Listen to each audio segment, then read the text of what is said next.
The village of Morin was quiet, tucked between two hills that caught the sunrise and held it longer than anywhere else in the valley. Time moved slower there. Or at least, it seemed to for a boy named Rion, who at 16 already felt the weight of boredom settle into his bones. Every day was the same. He would wake late, yawn through his chores, skip out on helping his father in the fields, and spend the afternoon by the river throwing stones or lying beneath trees imagining a different life, one where something exciting happened, someday, somehow. Everyone knew Rion was clever. Quick with words, sharper than most his age, and skilled with his hands. But he never committed to anything. He'd try one thing, then another, lose interest, and drift.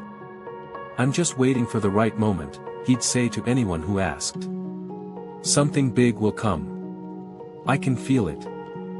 One evening, as the sun slid behind the western hill, Rion sat tossing pebbles into the river when Old Jaren walked by.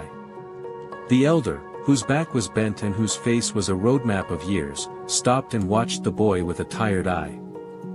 "You've been sitting here all week," Jaren said. Rion shrugged. "I've been thinking." "About what?" "Everything. Life. The future. What I'll do when the time comes." Jaren chuckled, not kindly but not cruelly either. "When will that be?" Rion smirked. "When it's time. I'll know." Jaren sat down with a groan, his knees cracking like dry twigs. He pulled out a small cloth bag and took a piece of dried fruit. He offered one to Rion, who declined. "When I was your age," Jaren began, chewing slowly, "I thought I had time too.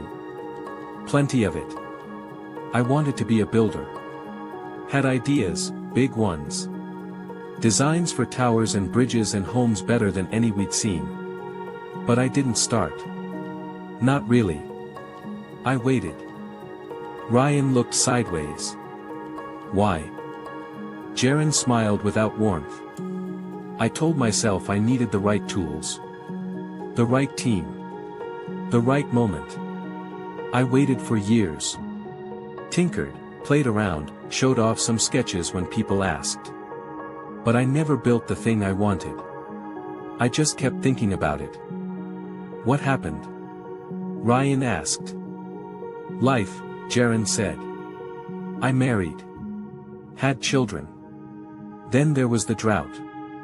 Then my father died and I had to take over his trade. Then the flood came. Then war. And before I knew it, the years had slipped out from under me like a rug. But those things weren't your fault." "No, they weren't.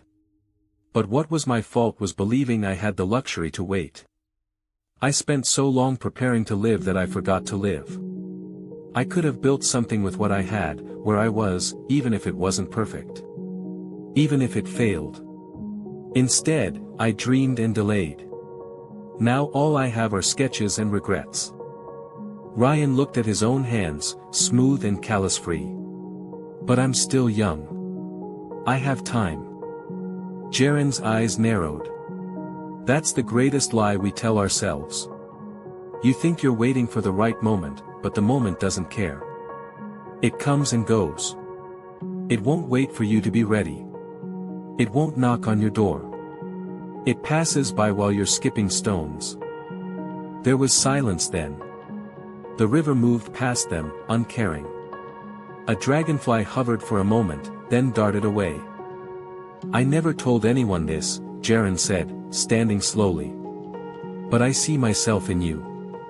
And I can't watch you throw your life into the same river I did." He walked away, leaving Rion with the fading light and his thoughts. The next morning, for the first time, Rion was up before dawn. He joined his father in the fields. He worked with focus, not speed, but with purpose. Later, he pulled out old wood from the shed and began carving something, badly, clumsily, but he didn't stop. Years later, Rion would become a craftsman, known not for genius, but for persistence. And though his dreams changed over time, he always remembered what Jaren told him. The lesson: stop wasting your time. Life won't wait for you to be ready. Start now, even if it's small, even if it's imperfect. Time slips quietly, and once it's gone, it never comes back.